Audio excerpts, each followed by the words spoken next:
a esa elección.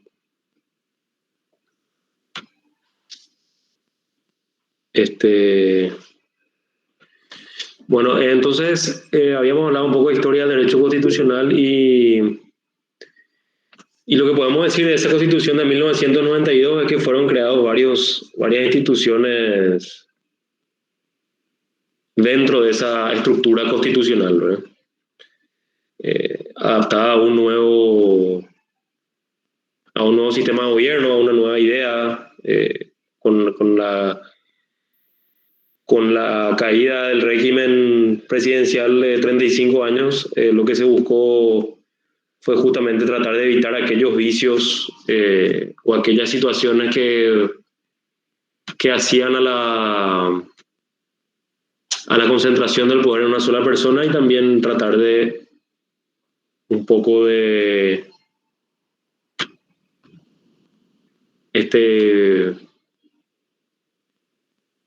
dividir los poderes y también de crear ciertos organismos a los efectos de consolidar el sistema democrático, ¿verdad? Entonces, en esa constitución de 1992 fueron creadas varias instituciones jurídicas constitucionales también para el cumplimiento de esos fines, ¿verdad?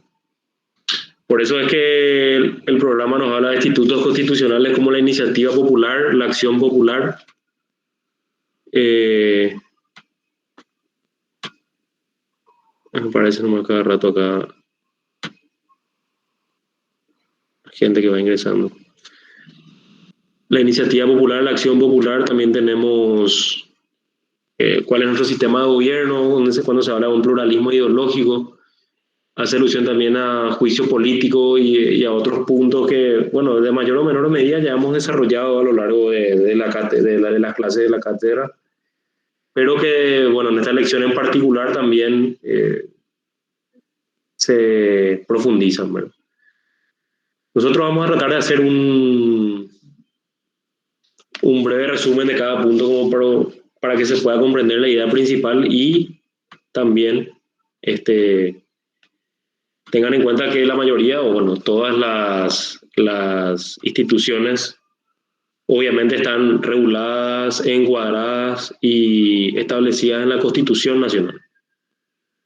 No se puede concebir la existencia de un órgano constitucional si no es la propia Constitución la que le da el ropaje y la que le da el sentido a esa institución, ¿verdad? Entonces, en esta Constitución de 1992 fueron creados varios tipos o varias instituciones que vamos a analizar. Tenemos la iniciativa popular, y a través de la iniciativa popular lo que se busca es justamente la activa... Profesor, antes de seguir con la clase, ¿le puedo pedir si puede grabar? Que se grabe, sí.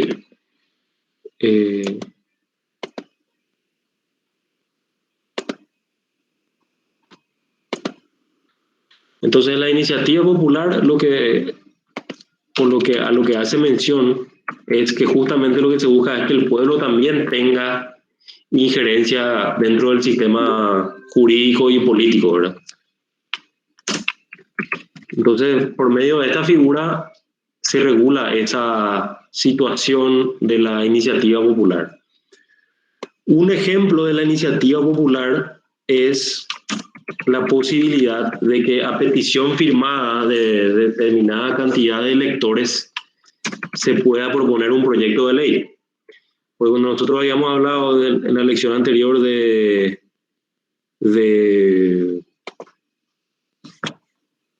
las leyes, el proceso de creación, aprobación y sanción de las leyes, habíamos mencionado que una de las posibilidades es la iniciativa popular. Entonces, la iniciativa popular se configura en la Constitución, la cual establece en su artículo 123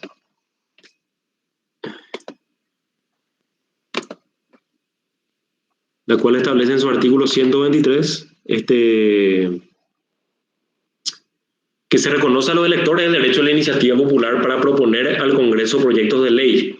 La forma de las propuestas, así como el número de electores que deban suscribirlas, serán establecidas en la ley, ¿verdad? Sin embargo, a pesar de que la iniciativa popular es un derecho de rango constitucional, hasta ahora no hay una ley que haya salido por esta vía, ¿verdad? Si bien es cierto que está establecido en la Constitución, no hay una manera operativa, logística de poder aplicar la cuestión de la iniciativa popular, porque lo que normalmente se hace es que si bien nosotros tenemos la posibilidad de acudir a senadores y diputados para pedir proyectos de ley, finalmente son ellos los que presentan y se canaliza a través de senadores o diputados. Pero la iniciativa popular como tal, digamos, desde el punto de vista de realizar un proyecto de ley para su estudio y aprobación, digamos, todavía no se ha aplicado. Si bien es cierto que está en la Constitución, todavía no tuvo una aplicación práctica en la realidad, ¿verdad? Bueno, otra institución, entonces le dije el artículo 123 de la Constitución Nacional que hace a la iniciativa popular, la cual tiene referencia con la cuestión de los proyectos de ley. Ahora, otra institución que también fue determinada en la Constitución Nacional es la acción popular. Que bueno, que la acción popular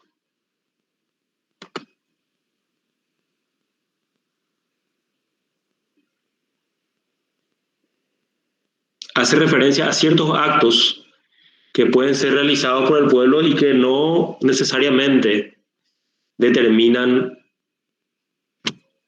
la realización de un acto ilegal. Normalmente se reconoce que al ejercer ciertos actos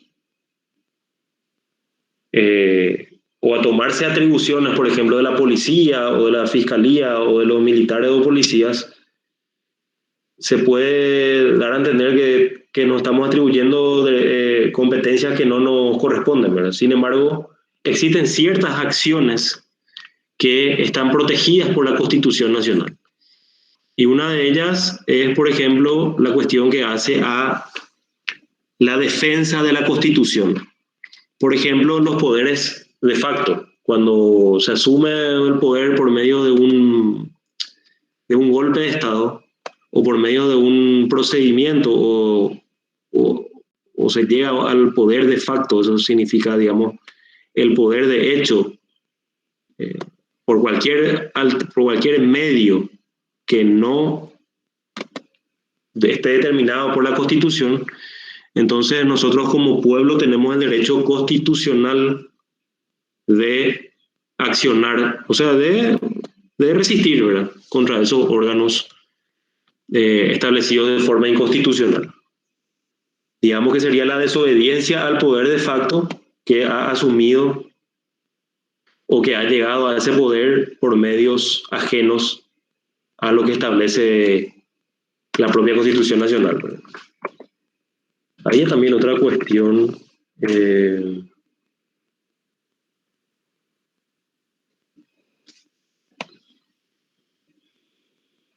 referente a la acción popular.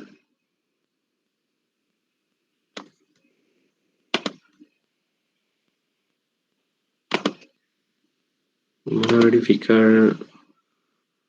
Había algo que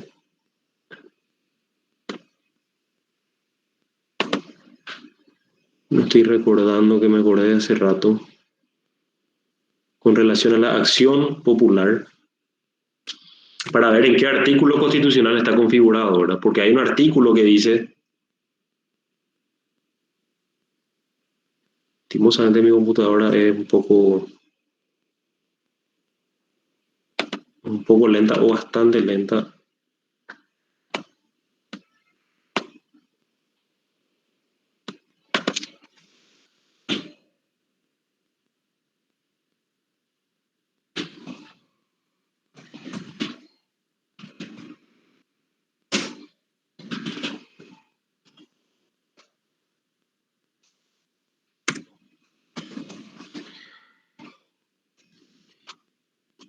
¿cómo se llama? No es resistencia, es... Sí, claro, dentro del artículo 138 de la Constitución dice, se autoriza a los ciudadanos a resistir a los usurpadores de la Constitución, ¿verdad? De lo dispuesto en la Constitución, por todos los medios a su alcance, en la hipótesis de que esa persona o grupo de personas, invocando cualquier principio o representación contraria a esta Constitución, detenten el poder público, sus actos se declaren nulos y sin ningún valor, no vinculantes, y por lo mismo el pueblo, en ejercicio de su derecho de resistencia a la opresión, queda dispensado de su cumplimiento. Entonces la acción popular también hace referencia a que no estamos obligados a realizar actos ordenados por autoridades que no están constitucionalmente establecidas. Por otro lado,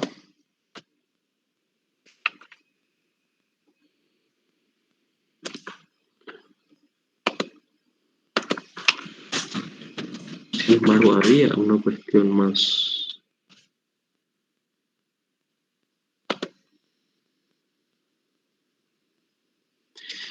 Que también dentro de la acción popular tenemos que mencionar que es importante, que son dos figuras constitucionales muy importantes, donde el pueblo realmente opina y determina ciertas circunstancias, como son el plebiscito y el referéndum, ¿verdad? Que son dos figuras que se determinan en la Constitución Nacional. El referéndum está establecido en el artículo 121 de la Constitución Nacional, que dice que el referéndum legislativo decidido por ley podrá o no ser vinculante. Esta institución será reglamentada por la ley. Bueno, esta es una figura constitucional, el referéndum, en virtud de la cual se pone a consideración del pueblo ciertas situaciones de manera que el pueblo dictamine si es que corresponde o no proseguir con estas situaciones. Y a veces la misma ley hace alusión a que debe, o la misma constitución de un país puede hacer alusión a que tal o cual ley deba ser aprobada vía referéndum. Y referéndum, como su nombre lo dice, sería refrendar, sería confirmar un acto jurídico o un proyecto de ley que ya haya sido aprobado. Por ejemplo, si nosotros tenemos un proyecto de ley, supongamos que hace referencia a las hidroeléctricas, y nuestra Constitución determine que vía referéndum eso se tiene que aprobar, entonces allí deberá realizarse una consulta popular,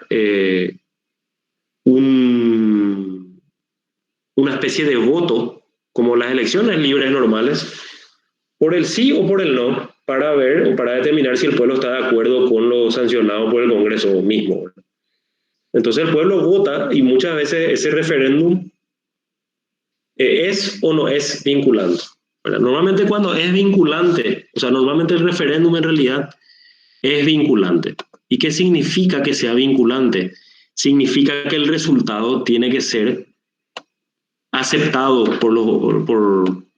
digamos, por quienes representan el poder. No pueden alegar dentro de este referéndum.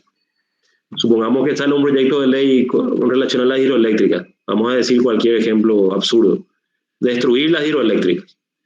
Y para que este proyecto de ley se apruebe, la Constitución determina que deberá realizarse un referéndum. Y se hace el referéndum y la gente aprueba que se destruyan las binacionales, que dejen de existir, ¿verdad? Que se destruyan, que se busque otro tipo de fuente de energía.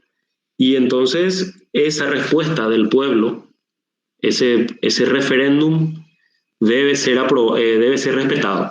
Por eso se dice que es vinculante. Cuando cualquier resolución, cualquier acto, cualquier situación tenga carácter vinculante, lo que quiere decir es que lo que determina ese acto, situación o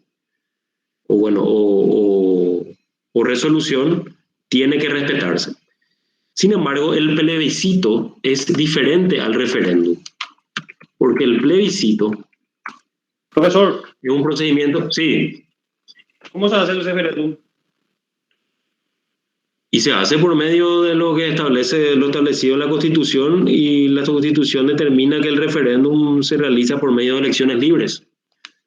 Yo no sé si ustedes recuerdan el caso del voto de los paraguayos en el extranjero, que se hizo el referéndum y se votó para que esa ley que aprueba el voto de los paraguayos en el exterior se incorpore al sistema jurídico nacional, porque la Constitución determinaba que la cuestión de las elecciones debe ser aprobada por esa vía, ¿verdad? Todo lo que tenga que ver con la cuestión electoral. Eso no se aprobó. Entonces, allá por el año 2000, ¿sí? Eso no se aprobó el tema del referéndum en el 2009, referente a los votos de los extranjeros. Claro. Porque para tener validez en el 2009. Claro. Bueno, 2009. Bueno. Una consulta, bro. Entonces, en caso de que uno quiera, por ejemplo, ir en votos, pedir votos, por ejemplo, para referéndum, entonces tiene que invocar el artículo 120 de la Constitución y por medio del Tribunal Electoral llamar a voto a todos los paraguayos, supongamos. Mejor ejemplo es suprimir el poder legislativo, bro. Bueno, sí. Lo que pasa es que hay ciertas situaciones que justamente no pueden ser objeto de referéndum por una cuestión de orden constitucional, ¿verdad? Que es lo que establece el artículo 122, que es un poco lo que vamos a ver después, ¿verdad? El referéndum, entonces, dijimos que se utiliza cuando la propia Constitución hace alusión a que determinado o determinado tema tenga que ser refrendado por el pueblo. Y si el pueblo dice que sí, se autoriza o se aprueba. Ahora, si el pueblo dice que no, se deniega la situación por más que haya sido aprobado ese proyecto de ley por el Congreso.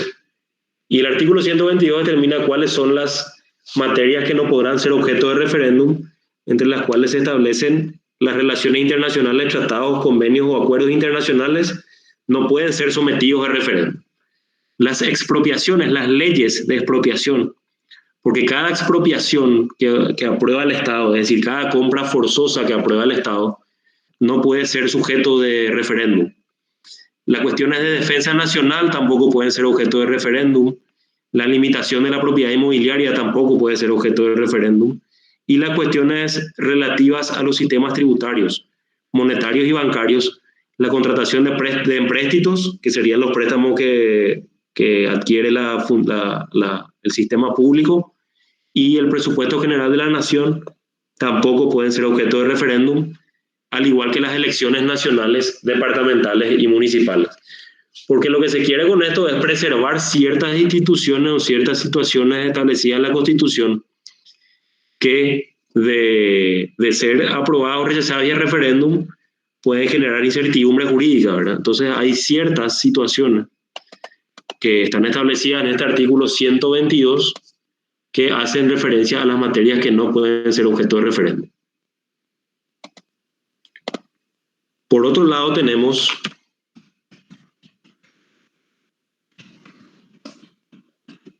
consulta, brother. Usted dice que no puede, el poder legislativo no puede ser objeto de referéndum. ¿En qué artículo está, por ejemplo, eso para basarse? Por ejemplo, el artículo 100. Objeto de referéndum, si por ejemplo, si se da, por ejemplo, llama a referéndum a la población paraguaya, si hay, por ejemplo, los votos necesarios para que se llegue a suprimir el poder legislativo, entonces tiene que modificar algunos artículos de la Constitución también para que se pueda convalidar también, porque en el artículo 120 de la Constitución no dice que el poder legislativo no pueda ser suprimido. Está en el artículo, sí, está en el artículo 122. Lo que yo cité, esa lista que yo di, sí, está en el artículo 122 de la Constitución. Gracias. El artículo 122 determina las materias que no pueden ser objeto de referéndum.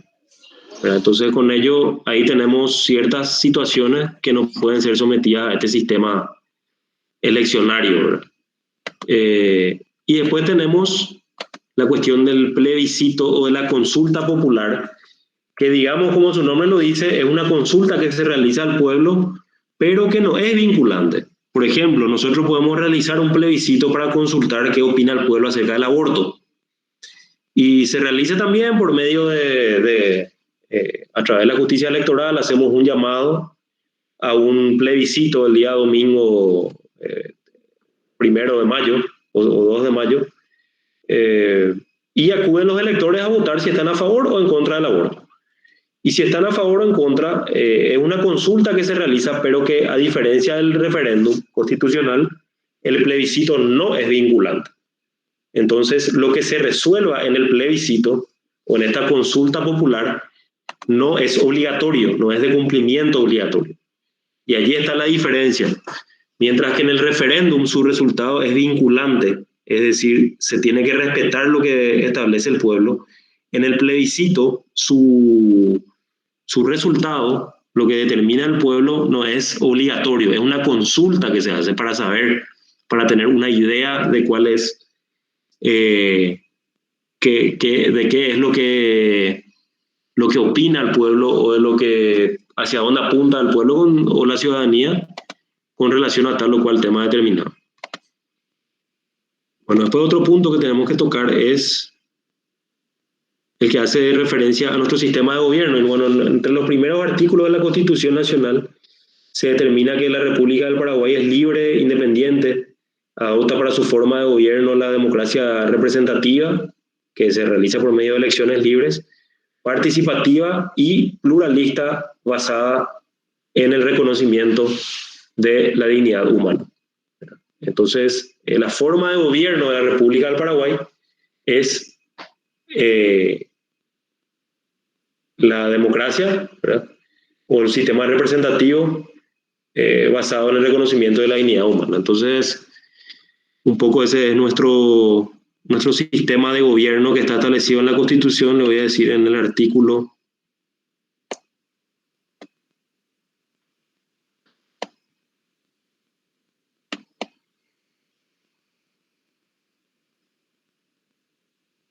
exactamente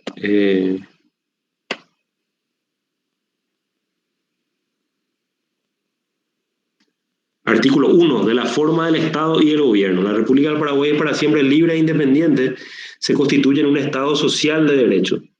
Cuando hablamos de un Estado social de derecho es que hacemos, es que la República el sistema favorece a las clases menos pudientes, y es por eso que tiene un montón de herramientas para favorecer justamente o tratar de buscar esa igualdad o ese acceso también a las clases menos favorecidas. Por eso es que se constituye un Estado, no en un Estado de derecho, sino en un Estado social de derecho. Unitario, indivisible. Unitario significa que nosotros no estamos determinados como un sistema federal, como es el ejemplo de los Estados Unidos, como es el ejemplo de otros países, como creo que Brasil también. Sin embargo, nosotros tenemos un sistema que es unitario. A nivel jurídico, eso significa que todas las normas tienen validez para toda la República, sacando ciertas normas territoriales que hacen alusión a casos muy específicos. Pero el sistema unitario hace mención o hace alusión a que el sistema jurídico es único. Por eso que en Estados Unidos, que es un sistema federal, ellos tienen, distintos estados tienen distintas consideraciones con respecto sobre todo a temas controversiales. Pena de muerte, consumo de marihuana, aborto, eutanasia, porque tienen autonomía, considerando que cada estado tiene su propio orden jurídico. Sin embargo, también hay ciertas leyes que son de carácter general, ¿verdad? Es un sistema federal, pero que está regido también por algunas leyes particulares para todos, pero en general el sistema o el sistema jurídico está determinado por lo que establece cada estado. Un ejemplo de esa excepción es el FBI, porque el FBI, famoso en las películas, ustedes ven que interviene la policía local y después aparecen los famosos hombres de traje y dicen que son el FBI porque este está considerado un crimen federal. Y eso significa que hay ciertos crímenes que para todos los estados son considerados como tales, ¿verdad? Como crímenes, y en ese caso tiene la jurisdicción el FBI y ya no la policía local.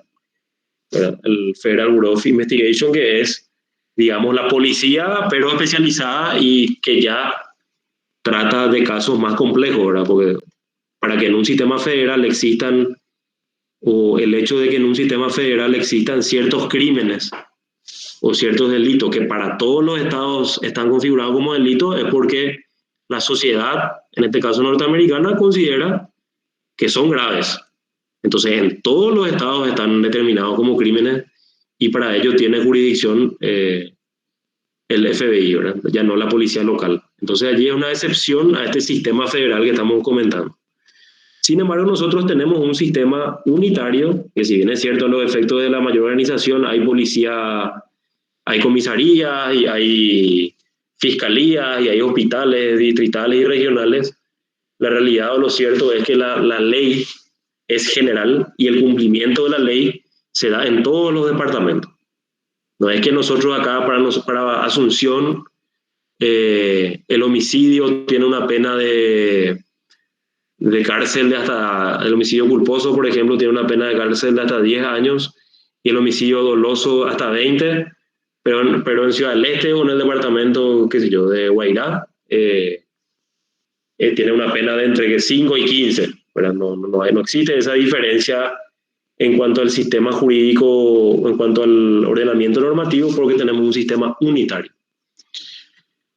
Posteriormente, la Constitución también establece que es indivisible, no se admite la división de algún departamento, y descentralizado en la forma que establecen esta Constitución y las leyes. Y descentralizado porque nosotros tenemos gobernaciones, que los gobernantes a su vez, o los gobernadores en este caso a su vez, tienen una mesa de gobernadores la cual está encabezada por el presidente de la República. Pero descentralizado porque si bien es cierto que nuestro sistema unitario determina que el presidente es el presidente de todo, en todos los estados, digamos, bueno, en todos los departamentos, también es descentralizado porque existen gobernaciones y también existen municipalidades. Entonces, ese sistema de descentralización conlleva de repente autonomía presupuestaria y otras cuestiones propias de cada gobernación, pero que no por ello se pueden desentender del sistema unitario que tenemos. Y aquí figura la forma de gobierno, que es la República del Paraguay adopta para su gobierno la democracia representativa, participativa y pluralista basada en el reconocimiento de la dignidad humana. Bueno, después habíamos hablado ya, hablamos bastante del juicio político. Vamos a ir rápido. El pluralismo ideológico hace alusión a que todos tienen, la Constitución otorga la libertad de culto, la libertad de religión y la libertad de pensamiento, ¿verdad? Lo que no se puede hacer es accionar en virtud de esa libertad. Yo soy totalmente libre y la Constitución me ampara a que yo esté de acuerdo con un sistema anarquista o que esté de acuerdo con un sistema comunista o un sistema liberal. Pero lo que no puedo hacer es alterar la Constitución de un modo extraño o ajeno o alentar a la desobediencia de la Constitución, de lo que establece la Constitución, en pos de mi ideología o de mi pensamiento. A eso hace referencia al pluralismo ideológico. Todos los pensamientos ideológicos o todas las personas tienen la protección de esos pensamientos ideológicos. Lo que no tienen es el derecho o la facultad de desobedecer lo establecido en la Constitución en pos de ese pensamiento ideológico o político. Entonces, ese es un derecho establecido en la Constitución, que es el pluralismo ideológico. El juicio político, bueno, el juicio político es un sistema extraordinario en virtud del cual ciertas autoridades constitucionales son sometidas a un sistema de juicio para determinar si son culpables o no. Esto se da por la característica excepcional de esta figura, ¿verdad? Y el juicio político está regulado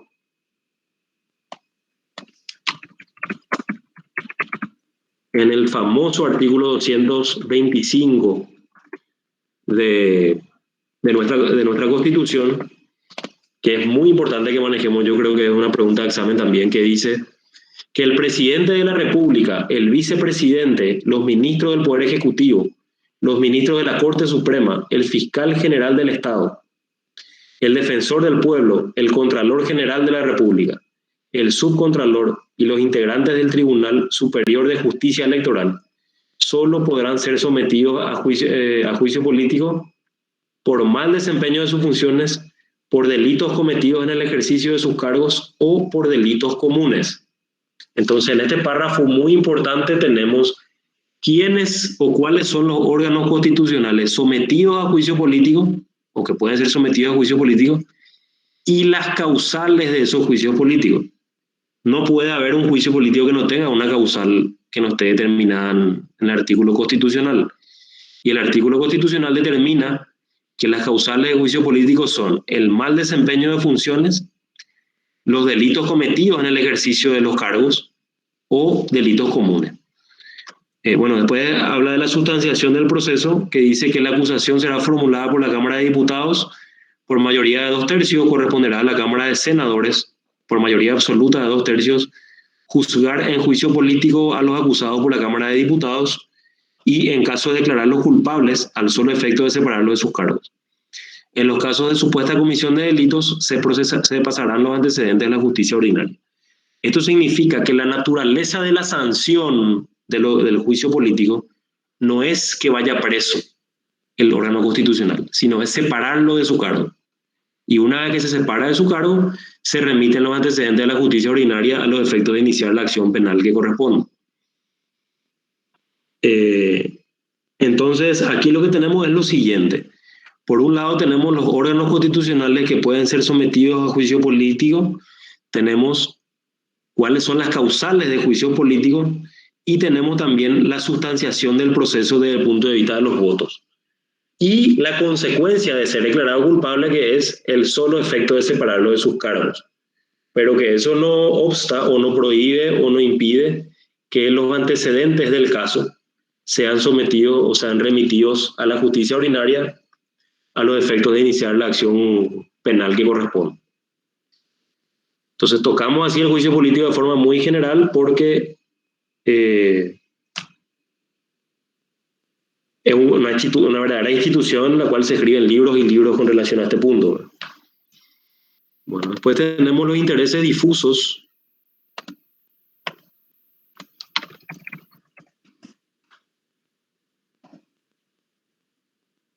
O derechos de incidencia colectiva se refieren a aquellas situaciones en que existe un conflicto de derechos que alcanzan el interés de un perjuicio común a muchas personas o procurar un beneficio para todo un grupo. Significa que se está ante un caso colectivo. O sea, los intereses difusos son aquellos intereses que, digamos, no afectan a toda la comunidad, pero afectan a determinado conjunto. Entonces, no, por el hecho de no afectar a toda la comunidad, no significa que estos intereses no puedan ser defendidos. El artículo 38 de la Constitución dice: toda persona tiene derecho individual o colectivamente a reclamar a las autoridades públicas medidas para la defensa del ambiente, de la integridad del hábitat, de la salubridad pública, del acervo cultural nacional, de los intereses del consumidor, y ahí dice, y de otros que, por su naturaleza jurídica, pertenezcan a la comunidad y hagan relación con la calidad de vida y con el patrimonio colectivo. Esto significa que hay intereses que son comunes a cierto grupo de personas, pero que no son comunes a toda la comunidad y no por ello no deban ser defendidos. Qué sé yo, por ejemplo, una comunidad o un conjunto de personas que busque la defensa, supongamos, de los derechos de los animales, que hoy en día ya es una cuestión casi nacional, pero supongamos que haya un grupo pequeño de personas que defienda ese derecho de los animales, y no porque no esté considerado por la generalidad, por todo el pueblo, estos intereses, por eso su nombre se llama difuso, no pueden ser protegidos, sino al contrario, dentro de su especialidad, dentro de su singularidad, estos derechos igual forman parte de la comunidad por extensión y por lo tanto deben también ser defendidos. ¿verdad? Entonces no te pueden a vos decir que porque querés defender ciertos derechos o cierta comunidad busca la defensa de ciertos derechos, no pueden las autoridades decir que no porque no es un interés o no afecta al interés general tal situación, sino que ustedes 30 o 40 personas nomás quieren que salga tal o cual proyecto de ley, ¿verdad? Sino al contrario, justamente como miembros de la comunidad se entiende, y además todavía que de una comunidad compuesta por millones de personas se entiende que van a haber o va a haber diferentes intereses, y esos intereses siempre que sean legales o siempre que estén permitidos o legalmente permitidos, tienen que ser defendidos, tienen que ser protegidos también, ¿verdad? La igualdad ante la ley es una cuestión que ya habíamos hablado bastante. No, creo que no haya mucho que contar en ese tema. Igualdad para los iguales y desigualdad para los desiguales. En idéntica situación corresponde la idéntica aplicación de la ley. Ahora, en situación diferente corresponde la diferente aplicación de la ley. Como les comenté una vez, si cualquiera uno de nosotros los particulares tratamos de sobornarle a una autoridad pública, existe el mecanismo penal para someternos a las autoridades competentes y que nos determinen una pena. Entonces, si A, B y C intentaron sobornar, entonces la misma pena corresponderá a todos ellos. No hay por qué darle mayor o menor pena a tal o cual sujeto acusado de soborno, ¿verdad? Ahora, la cuestión varía si una de esas tres personas era un juez, por ejemplo, o era una autoridad pública de la cual se espera idoneidad, porque tiene una carga legal en virtud de la cual tiene que defender la honestidad y la transparencia, y por lo tanto hay un agravante. Y allí la ley no es igual, porque la ley encuentra que esa persona en particular tiene mayor carga o tiene mayor responsabilidad por ser, qué sé yo, un juez o un fiscal o un ministro de la corte o lo que sea, y por lo tanto la pena puede ser mayor. O al contrario, se puede determinar que una de estas tres personas haya actuado en contra de su voluntad, o que no haya querido, o que se haya encontrado pruebas de que no haya querido realizar este soborno, y entonces quizás pueda obtener algún tipo de pena atenuada, lo que no significa que las demás personas acusadas corran la misma suerte. Entonces la igualdad ante la ley es un principio constitucional muy importante, sino por no decir fundamental, donde todos somos iguales ante la ley. Nadie es más que nadie, como se dice, y nadie puede evadir a la ley. Lo que nos pone a todos en un plano de igualdad es la propia ley. Nadie puede estar por encima. Y dentro de esa igualdad hay casos justamente de desigualdad, pero no desigualdad desde el punto de vista objetivo, donde el juez puede o donde el legislador puede discriminar, sino desde el punto de vista subjetivo y atendiendo a circunstancias particulares del caso que hagan que la aplicación de la ley no sea la misma para uno que para otros. Lo mismo sucede en la cuestión de idoneidad. En virtud de la igualdad ante la ley, todos podemos candidatarnos a cargos públicos, reuniendo ciertos requisitos. Todos podemos candidatarnos, esa es la igualdad ante la ley. Ahora, la desigualdad se da cuando se tenga que elegir. Todos tenemos derecho a ser elegibles, pero en teoría, si se aplica el criterio de idoneidad, solamente el más idóneo debe ser electo para el cargo. Entonces allí la ley hace una discriminación, pero una discriminación positiva, no una discriminación negativa, y se aplica un criterio de desigualdad subjetiva, ¿verdad? De acuerdo al objeto, de acuerdo al individuo en particular y a la situación en particular. Pero en cuanto al cumplimiento de la ley, todos somos iguales. En eso no hay ninguna duda, hay ninguna posibilidad de que sea lo contrario.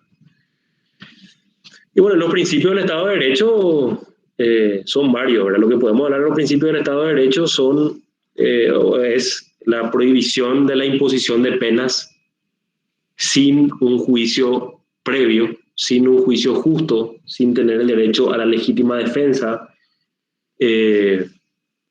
Toda persona es considerada inocente hasta que se demuestre lo contrario.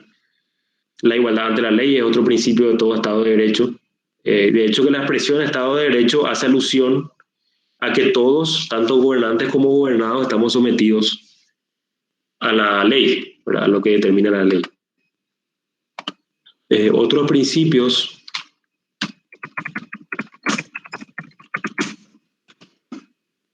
del Estado de Derecho son la primacía del orden jurídico constitucional, que es la famosa pirámide de Kelsen, que primero está en la Constitución y posteriormente están los tratados, acuerdos internacionales aprobados y ratificados por el Congreso. Posteriormente tenemos las leyes en general y otras disposiciones de inferior jerarquía más abajo, como los decretos, reglamentos, etc. La protección y garantía de los derechos humanos también son principios del Estado de Derecho que vimos en la clase anterior. El principio de separación de poderes también es un principio del Estado de Derecho. El principio de separación de poderes determina, o está configurado en nuestra Constitución, le digo en el artículo,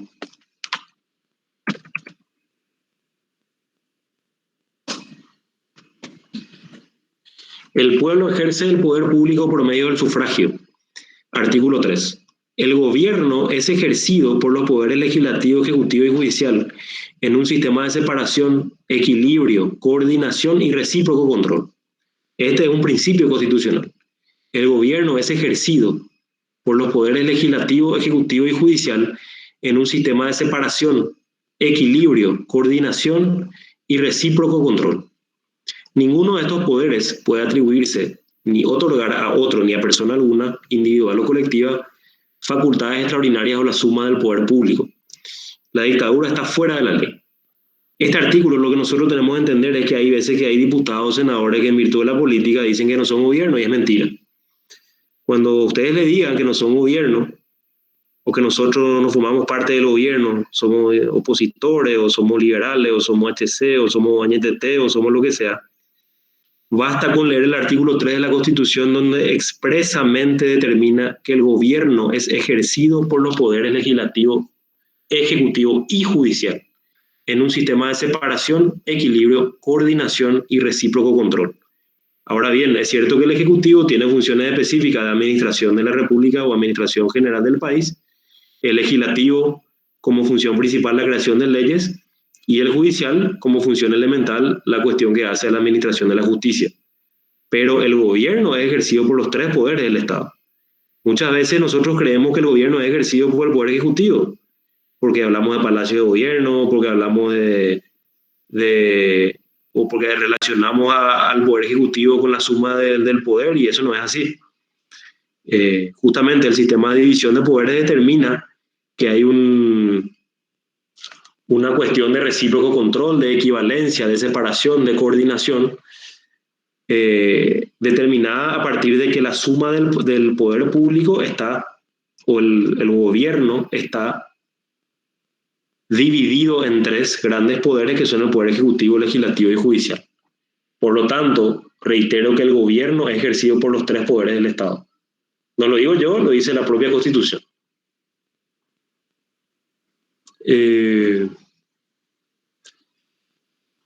Otro principio general, bueno, principios, creo que ya hablamos bastante.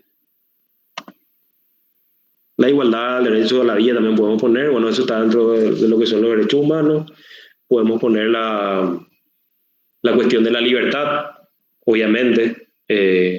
La defensa de la propiedad privada también, aunque es relativo porque depende mucho de la ideología de cada país, la cuestión de la propiedad privada. Pero la libertad, la igualdad, el derecho a la vida también es relativo porque, bueno, como hablamos del tema del aborto y demás, se abre aquí una brecha también. Pero esos son un poco algunos ejemplos de los derechos o de los principios del Estado de Derecho. Sobre todo el más importante es la cuestión de la presunción de inocencia y de que penalmente no se puede sancionar a una persona sin que exista una ley previa. Es decir, el hecho tiene que estar tipificado. Yo no puedo agarrar y decir que, por ejemplo, el fútbol está prohibido y a partir del día lunes sale una ley que prohíbe la práctica del fútbol. Entonces yo le sanciono a todos los clubes del fútbol paraguayo por jugar al fútbol. ¿Por qué no los puedo sancionar? Porque no existe, porque cuando ellos practicaban el fútbol, no había una ley previa que prohíba esa práctica. Se convierte en ley previa a partir de su aplicación. Es decir, a partir de ese lunes, recién es que yo puedo juzgar a tal o cual persona o club por jugar al fútbol. Digo un ejemplo así sencillo. Entonces, lo que nosotros tenemos que comprender es que en cuanto a este principio, no puede aplicarse una pena si no existe una ley previa que tipifique ese hecho como de relevancia penal. Ese es un elemento constitucional muy importante, un principio constitucional.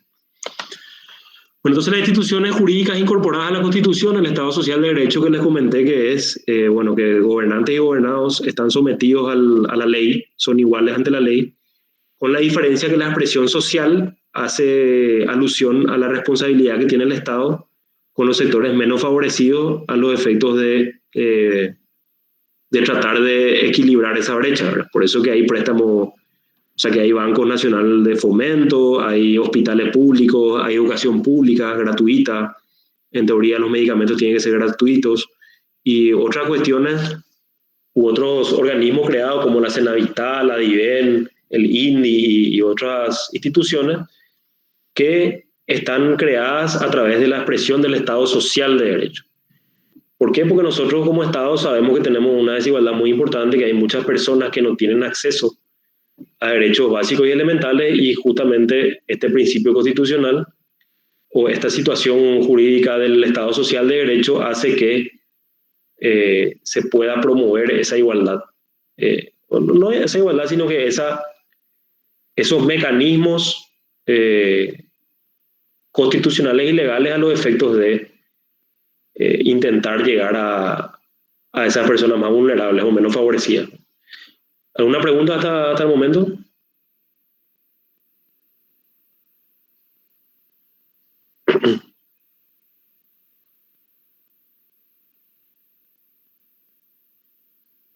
Bueno, entonces, continuando.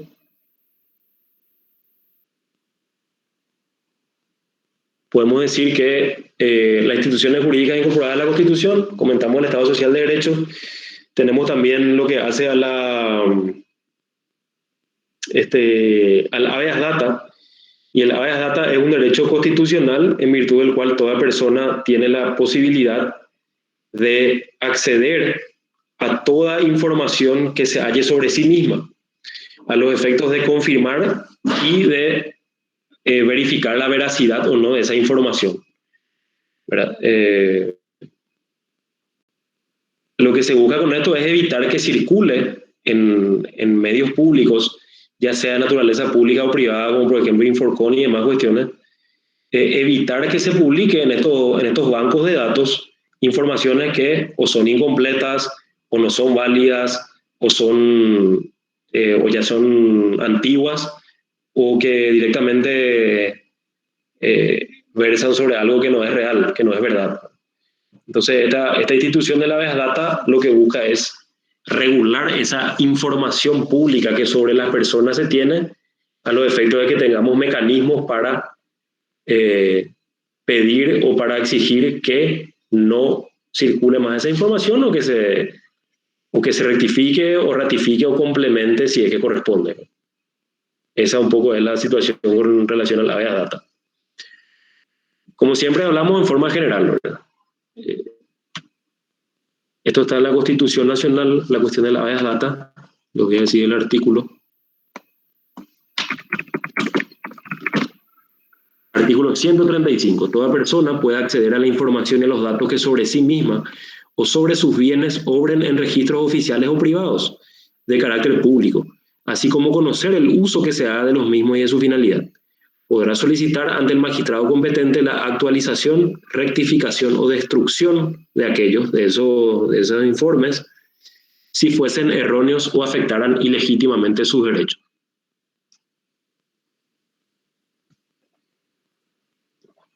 Bueno, la vicepresidencia de la República, todo el mundo conoce, es un organismo constitucional en virtud de la cual una persona es electa vicepresidente de la República. Es electa en conjunto con el candidato a presidente que bueno, que obtuvo la victoria en las elecciones. Y este vicepresidente tiene algunas funciones, ¿verdad? La primera es reemplazar al presidente en caso de ausencia o enfermedad grave. También otra función es asumir la presidencia en los casos que establece la Constitución, y por último ser intermediario también entre el Ejecutivo y otros organismos a los efectos de llevar adelante la administración general del país. Y la vicepresidencia está configurada en el artículo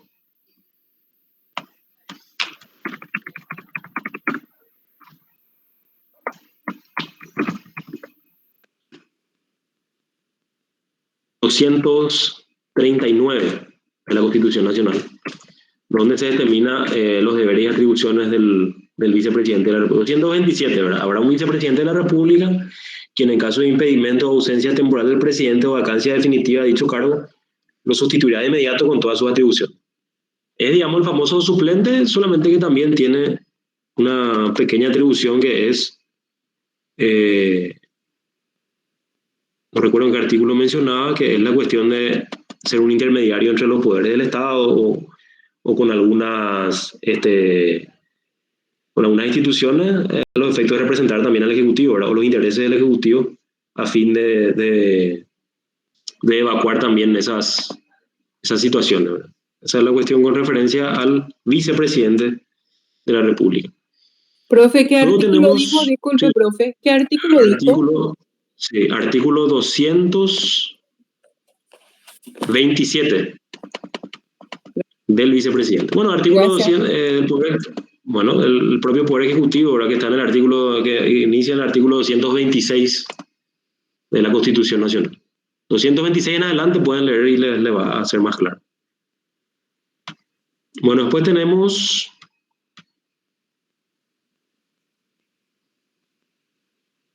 lo que hace también al defensor del pueblo, que el defensor del pueblo también está regulado por la función del defensor del pueblo. El artículo 276 de la Constitución, el cual determina: el defensor del pueblo es un comisionado parlamentario cuyas funciones son la defensa de los derechos humanos, la canalización de reclamos populares y la profesión de los intereses comunitarios. En ningún caso tendrá función judicial ni competencia ejecutiva. Es un comisionado parlamentario, su nombre lo dice, que digamos, es una persona a la que se acude a los efectos de proteger o de exigir la protección de los derechos humanos, sobre todo, o de algunos reclamos populares, la falta de, qué sé yo, de energía eléctrica en tal comunidad, o, por ejemplo, si en una ciudad hay muy poco acceso a las rutas o los caminos están muy deteriorados, se puede acudir al defensor del pueblo para que un poco canalice esa situación y represente también los intereses de las personas de esa comunidad, ¿verdad? Es un procurador del pueblo, digamos, que como tiene una función constitucional, canaliza esos reclamos, ¿verdad? Pero su nombre lo dice, la Constitución lo dice, no tiene función judicial, o sea, no resuelve absolutamente nada, y tampoco tiene competencia ejecutiva, es decir, no puede dictar actos, ¿cómo es que se llama? Actos administrativos, si es que, no tiene facultad para dictar ningún tipo de acto administrativo. Es un órgano constitucional, un comisionado parlamentario que evacúa necesidades o situaciones de determinadas personas o comunidades. Después, tiene también su forma de elección, ahí en los artículos siguientes van a poder apreciar. Después tenemos el Consejo de la Magistratura, que le habíamos comentado en la clase anterior. Ahí tiene el Consejo de la Magistratura y el jurado. Bueno, el Consejo de la Magistratura está establecido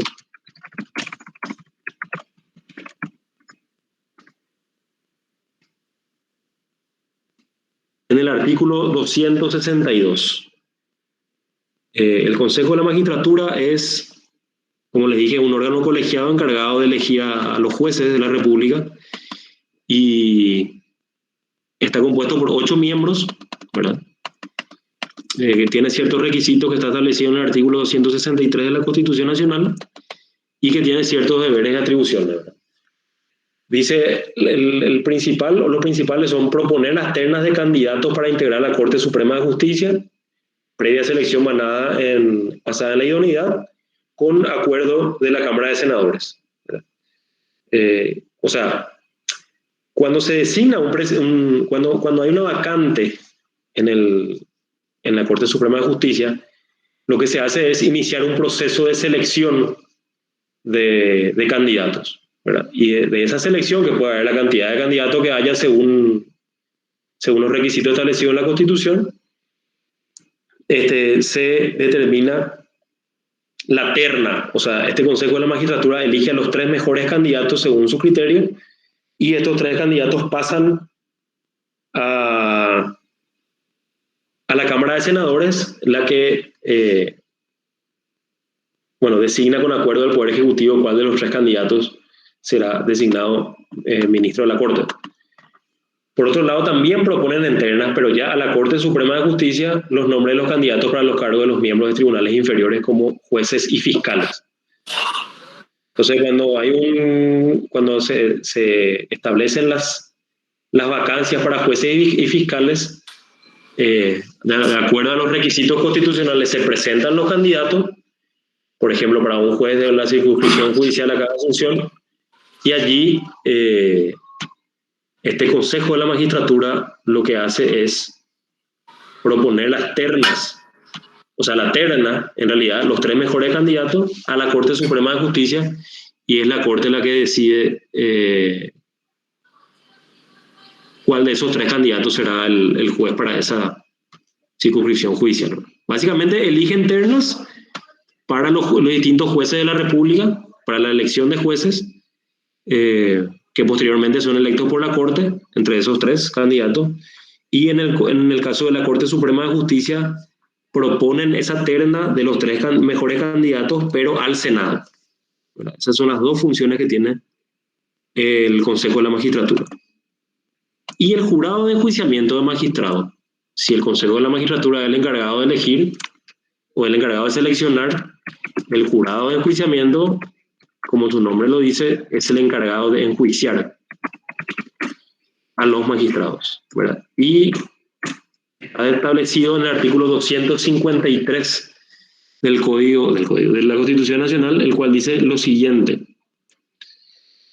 los magistrados judiciales solo podrán ser enjuiciados y removidos por la comisión de delitos o mal desempeño de sus funciones definido en la ley por decisión de un jurado de enjuiciamiento de magistrados. Este estará integrado por 2 ministros de la Corte, 2 miembros del Consejo de la Magistratura, 2 senadores y 2 diputados. Estos 4 últimos deberán ser abogados. La ley regulará el funcionamiento del jurado de enjuiciamiento de magistrados. Entonces, este órgano constitucional es el órgano encargado de enjuiciar y remover, en su caso, a los distintos magistrados. Entonces, la expresión los magistrados judiciales solo podrán ser enjuiciados y removidos por la comisión de delito o mal desempeño de sus funciones lo realiza el jurado de enjuiciamiento de magistrados, artículo 253 de la Constitución. Bueno, ahí termina un poco esta lección de derecho constitucional, que podemos hablar bastante largo del tema, pero como estamos un poco apretados, tenemos que ir avanzando, no podemos quedarnos. Entonces quisiera saber si alguien tiene alguna consulta para evacuar así en particular con relación a todo lo que hasta ahora hablamos, ¿eh?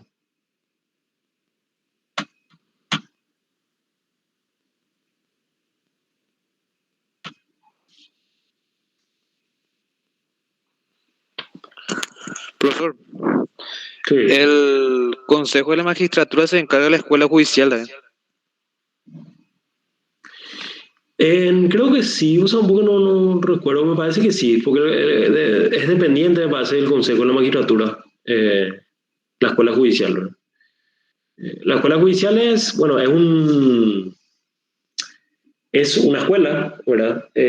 Donde se estudia para ejercer cargos de magistrado, ¿verdad? Se tiene que realizar el curso en la Escuela Judicial, y una vez completado ese curso, también tiene una cantidad de puntos que suman a la hora de presentar la carpeta para ser magistrado, pero que es una condición, creo que sin la cual no se puede presentar un candidato. No estoy seguro si es que no se puede luego presentar un candidato a juez, si es que no hizo la escuela judicial, ¿verdad? Bueno, eso hace alusión a una de las funciones también del Consejo de la Magistratura. Si mal no recuerdo, porque el Consejo de la Magistratura está acá cerca de mi casa, o sea, la escuela judicial, creo que dice, ahí por la camioneta o que tienen ellos, dice Consejo de la Magistratura y Escuela Judicial. Bueno, ahora pasamos a la lección 26. Vamos a hablar de los derechos reales.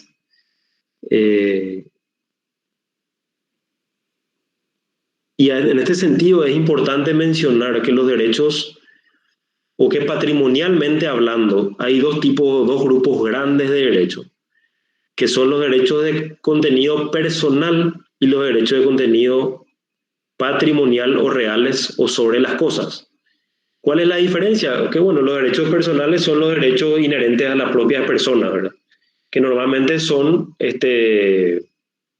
intangibles: el derecho a la vida, el derecho al trabajo, el derecho a cobrar una suma de dinero, el derecho a cualquier cosa, a una indemnización. Son todos derechos que entran dentro del ámbito personal y en general dentro del ámbito patrimonial. También hay derechos personales que no son patrimoniales, como por ejemplo reconocerle a determinada persona la autoría con respecto a una obra. ¿Qué significa esto? Esto significa que las obras se registran, vamos a ver eso más adelante, pero la explotación económica de esas obras le corresponden al autor de las mismas hasta creo que 70 años después de su muerte. Y después ya pasan a dominio público.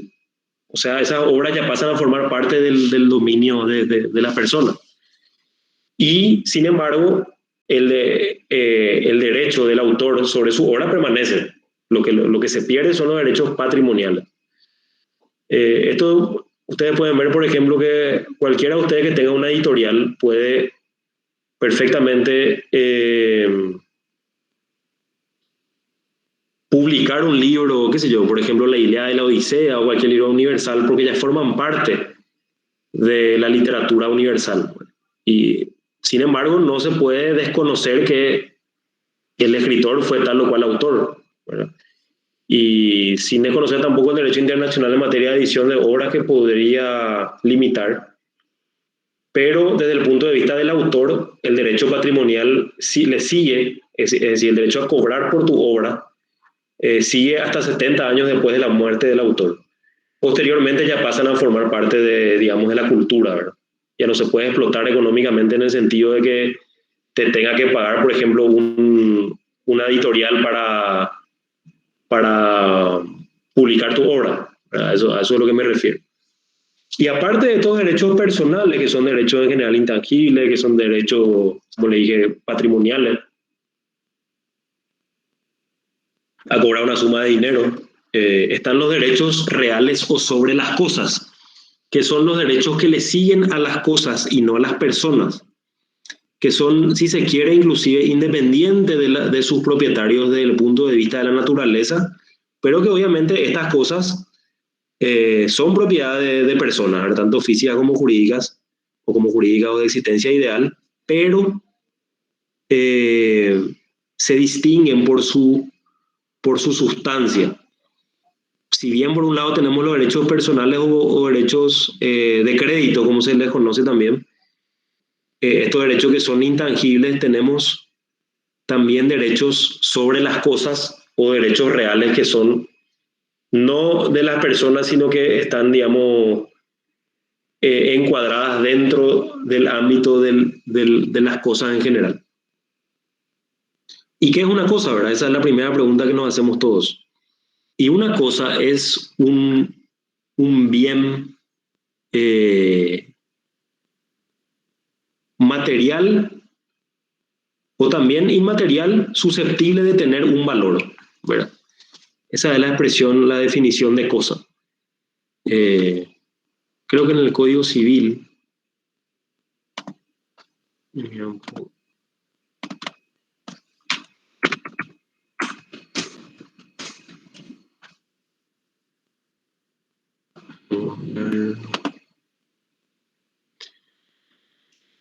bueno, dice, en realidad se llaman cosas en este código, dice el Código Civil, artículo 1873. a los objetos corporales susceptibles de tener un valor. Los objetos corporales susceptibles de tener un valor. Los objetos inmateriales susceptibles de valor e igualmente las cosas es lo que se llaman bienes. Y me voy a explicar. Las cosas en general son todos los objetos corporales, es decir, un vaso, una mesa, una silla, un auto, una casa, todo objeto corporal que pueda tener un valor se llama cosa. Ahora, las cosas, es decir, todos estos objetos corporales que podemos tocar y ver, susceptibles de valor, e igualmente objetos inmateriales susceptibles de valor, se llaman bienes. Eso es, digamos, en general, ¿verdad?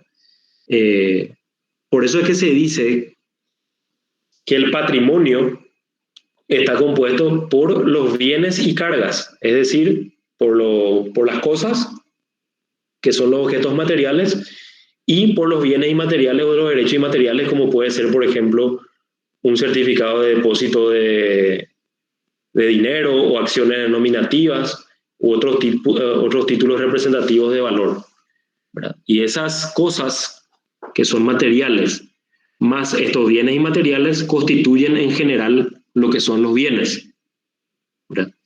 Y en general, el patrimonio de una persona es el conjunto de esos bienes, tanto cosas como bienes, como objetos inmateriales, y las deudas, ¿verdad? Cuando yo hablo de patrimonio de una persona, hago alusión a los bienes, ¿verdad? Que pueden ser cosas o como pueden ser también objetos inmateriales, y a las deudas. El patrimonio es un global, ¿verdad? Entonces, el derecho que regula las cosas, es decir, los bienes materiales, es el denominado derecho, o son los denominados derechos reales, porque estas cosas, estos objetos materiales tienen determinada individualización y tienen su propia regulación, ¿verdad? En el Código Civil existe un artículo, bueno, un libro en realidad, que hace referencia a los derechos reales o sobre las cosas, que está en el artículo, te voy a decir cuál.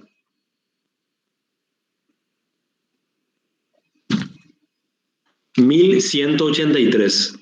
Eso pueden anotar ahí en su programa. Artículo 1183 en adelante está regulada esta bolilla, digamos, ¿verdad? Esta lección de los derechos reales.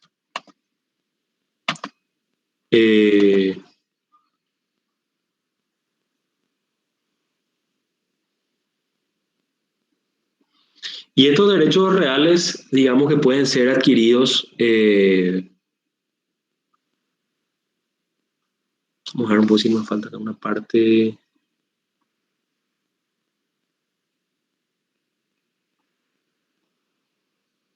Derechos reales sobre la cosa propia.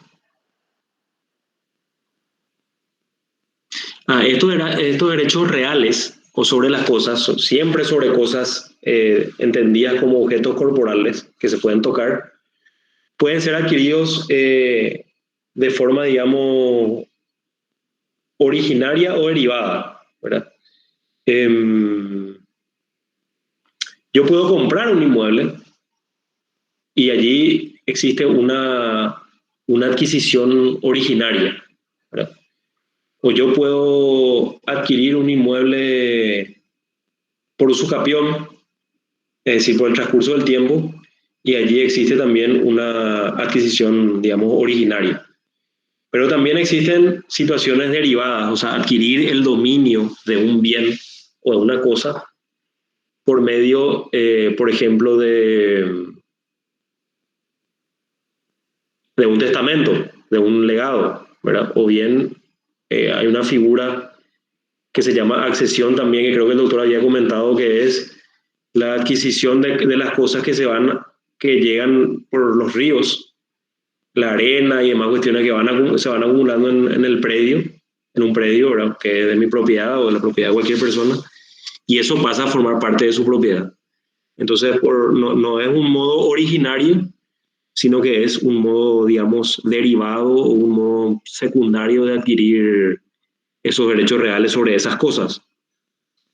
Y estos derechos reales se distinguen en dos grandes grupos. Los derechos reales sobre las cosas propias y los derechos reales sobre las cosas ajenas, ¿verdad? Y aparte de eso también hay una tercera clasificación que son los derechos reales de garantía.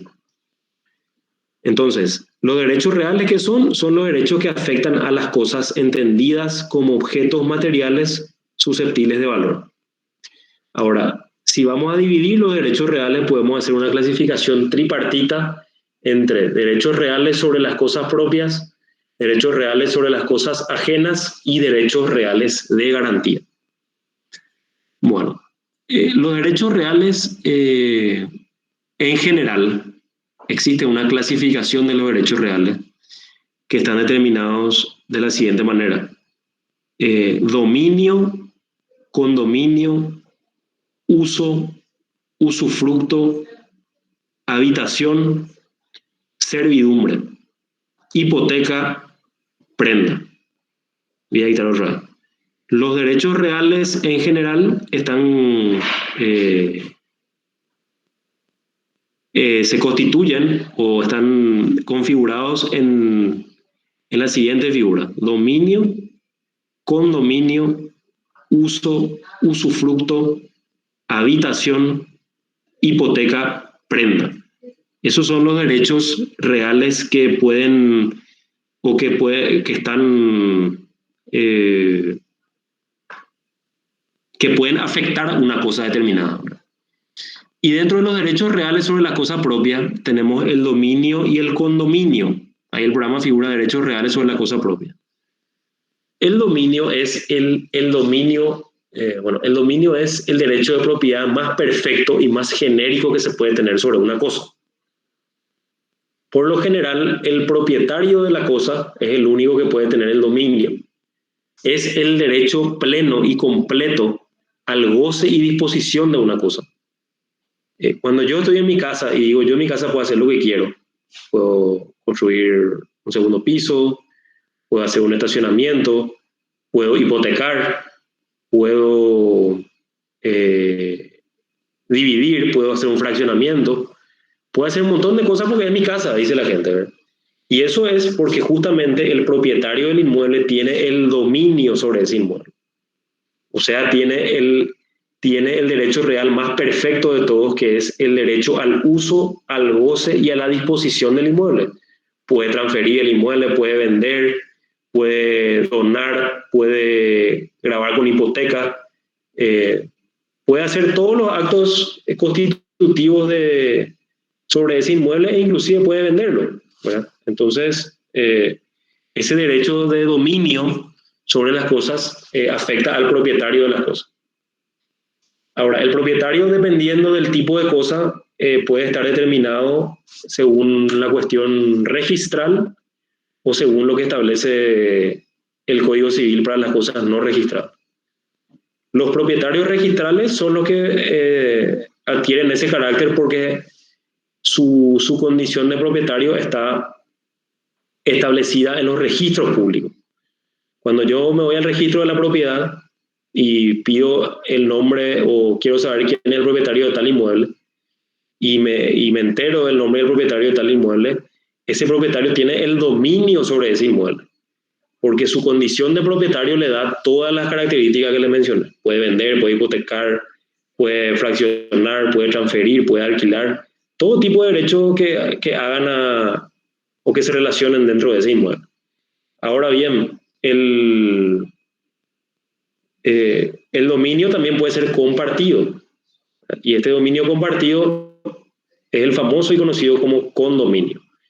El condominio es la propiedad en forma indistinta de de una cosa en su totalidad sin estar separada esa condición de dominio. ¿Qué significa esto? Significa que una casa, cuando una casa, un inmueble, Juan Pérez es propietario de una casa. Por lo tanto, Juan Pérez tiene el dominio pleno sobre esa casa, sobre ese inmueble.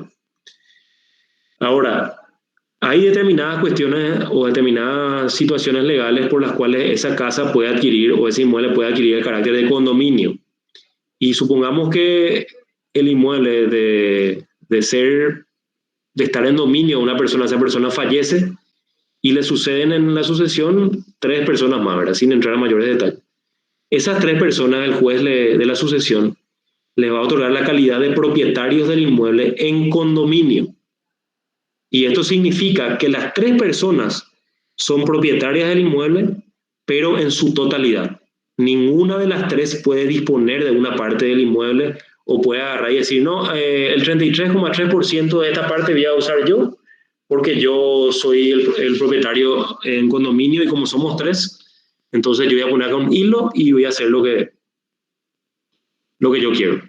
En realidad, los 3 son propietarios por todo el inmueble, por la totalidad del inmueble.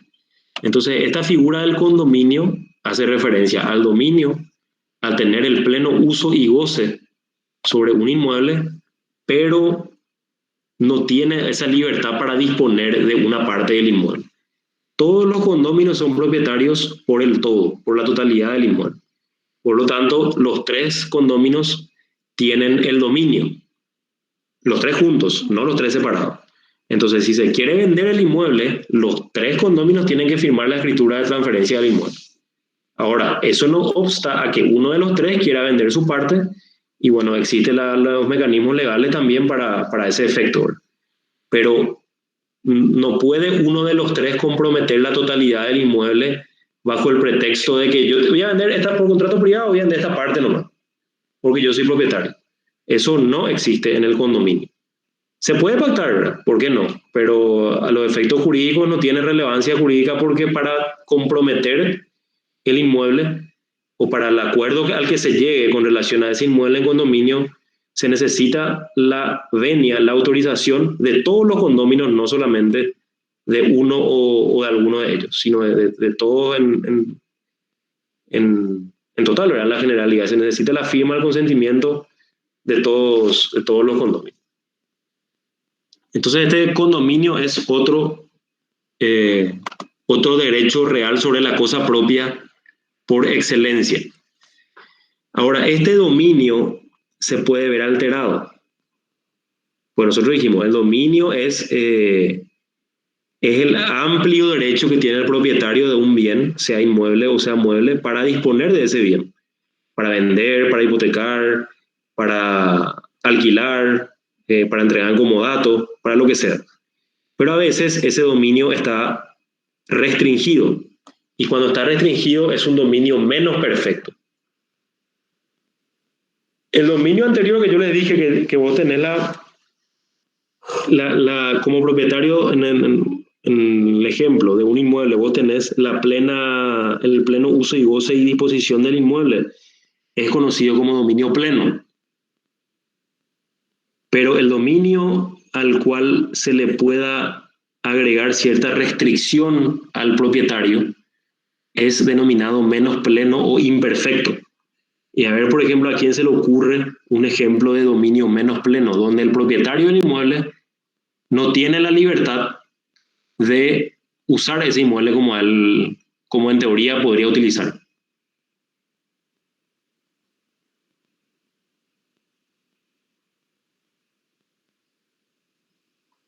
¿Cuál sería un ejemplo de que un propietario del inmueble no puede tranquilamente agarrar y entrar nomás a una casa que es suya, pero que él por algún motivo no puede entrar a esa casa?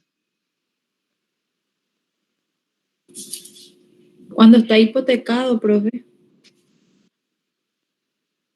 Cuando está alquilado, puede ser. Cuando Cuando está alquilado. Sí. El inmueble tiene yo tengo el dominio, como le dije, pleno del inmueble. Puedo hipotecar, puedo alquilar, puedo hacer lo que quiera. En este caso, alquilé. Y al alquilar, yo le estoy cobrando una suma de dinero a una persona para que esa persona usufructúe el inmueble. Por lo tanto, yo no le puedo molestar a esa persona cuando está dentro del inmueble. Y eso constituye una limitación al derecho al dominio. Entonces, mi dominio no es pleno. Yo por contrato me obligué a entregar la posesión de un inmueble a cambio de un precio mensual. ¿Verdad? Entonces, yo tengo el dominio, pero mi dominio está restringido, porque hay ocupantes en ese inmueble en virtud de un contrato. Ahora, si ese contrato contempla cláusulas de salida o contempla cláusulas de rescisión y demás, bueno, es otra cosa. Pero mientras el contrato esté vigente, yo no puedo atropellar a una casa porque es mi casa. Eso nosotros como abogados tenemos que saber y tenemos que dominar.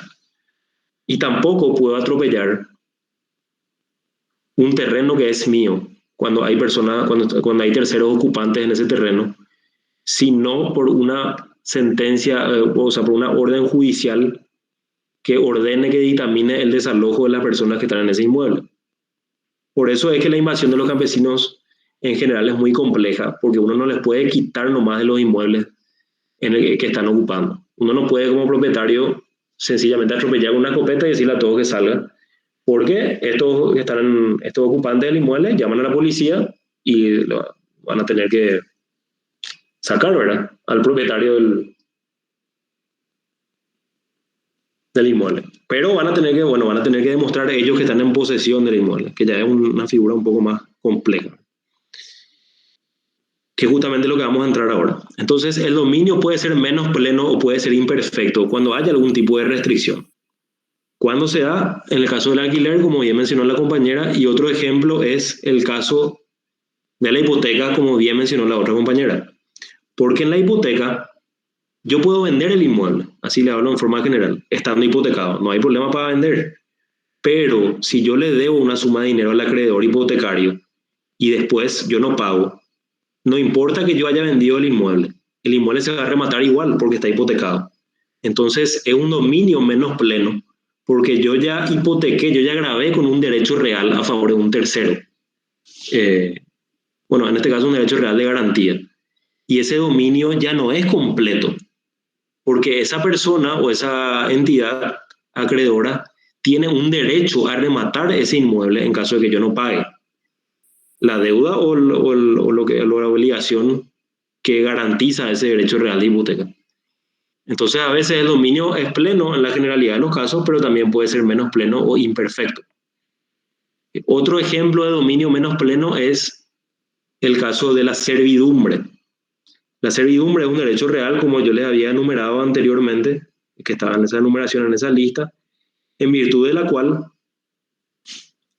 el propietario de un inmueble, en el caso de las servidumbres de paso, por ejemplo, porque tiene su propia clasificación, ya sea porque le obligue la ley o un juez o por contrato privado, se obliga a cederle el paso sobre su inmueble a otra persona, a los efectos de que esta otra persona pueda llegar a un camino público. Supongamos que hay dos inmuebles que están pegados, pero uno de los inmuebles está en la punta de de una colonia, de un lugar rural, y no pueda salir a un camino público porque su inmueble, por la disposición en la que se encuentra, no encuentra una salida al camino público. Entonces puede contratar con el propietario del inmueble que está al lado para que a cambio de un precio, este propietario del inmueble le otorgue la servidumbre de paso. Entonces literalmente le hace un caminito y este propietario del inmueble que está al lado puede pasar por ese caminito para salir finalmente a la vía pública. Y esto es un derecho real sobre una cosa ajena, en el caso de la servidumbre, porque vos estás usando un inmueble ajeno, una cosa ajena, en virtud de un contrato, o bien puede ser también en virtud de la ley, porque tenés que tener derecho, ¿verdad?, a poder salir al camino público, y constituye obviamente una restricción de dominio al propietario del inmueble sobre el cual está grabada esa servidumbre. Entonces el dominio también aquí es menos pleno, porque por ese caminito por el cual se otorgó la servidumbre, vos no puedes agarrar y atropellarlo más. Porque justamente ya allí se encuentra esa servidumbre, ¿verdad? Y es una restricción también al dominio del propietario. Entonces, siempre el dominio menos pleno va a constituir de alguna manera una restricción al propietario de un bien de ejercer esos actos propios del dominio.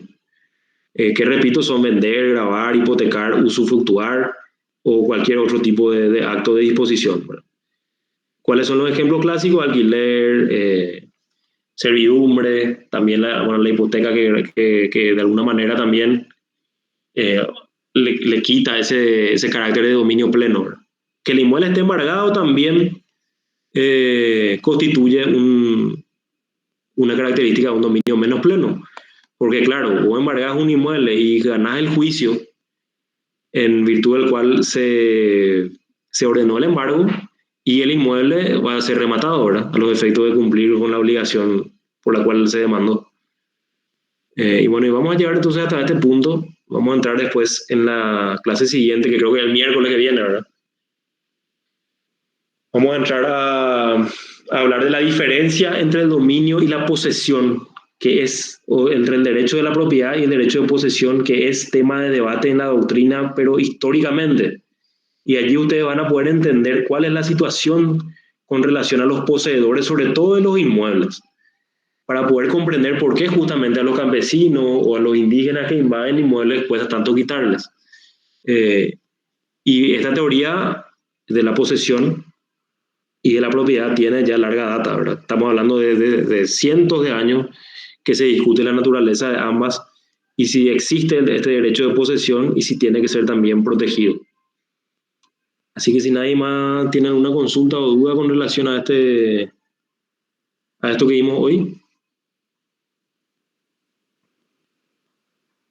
El examen creo que pasa el 28 de mayo y el trabajo práctico se entrega el 12. Si mal no recuerdo, claro, pues el 15 fue el 12. Así que si nadie más tiene ninguna consulta.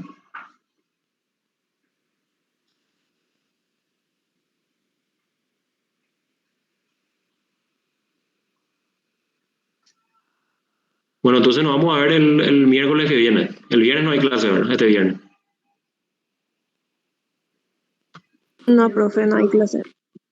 Bueno, entonces nos vemos el miércoles que viene. Vamos a continuar con esta lección 26. Probablemente entremos en la 27. La 28 no creo que lleguemos todavía, ¿verdad? Pero 26 y 27 sí o sí vamos a dar. El otro viernes tampoco hay. El otro viernes sí hay clase. No, estamos. Sí, el otro viernes hay clase, el otro miércoles y viernes, ¿verdad? Y ahí vamos a dar, en esos 2 días, la idea es que ya demos. Completamos la 26 y la 27 el miércoles, el viernes la 28 y la 29, y ya nos van a quedar solamente 3 lecciones para ir cerrando el programa, ¿verdad? Y después ver si podemos también repasar. Así que bueno, nos vemos el miércoles que viene. Dale, chao, profe. Hasta luego. Gracias. Chao, profe. Buenas noches, profe. Buenas noches.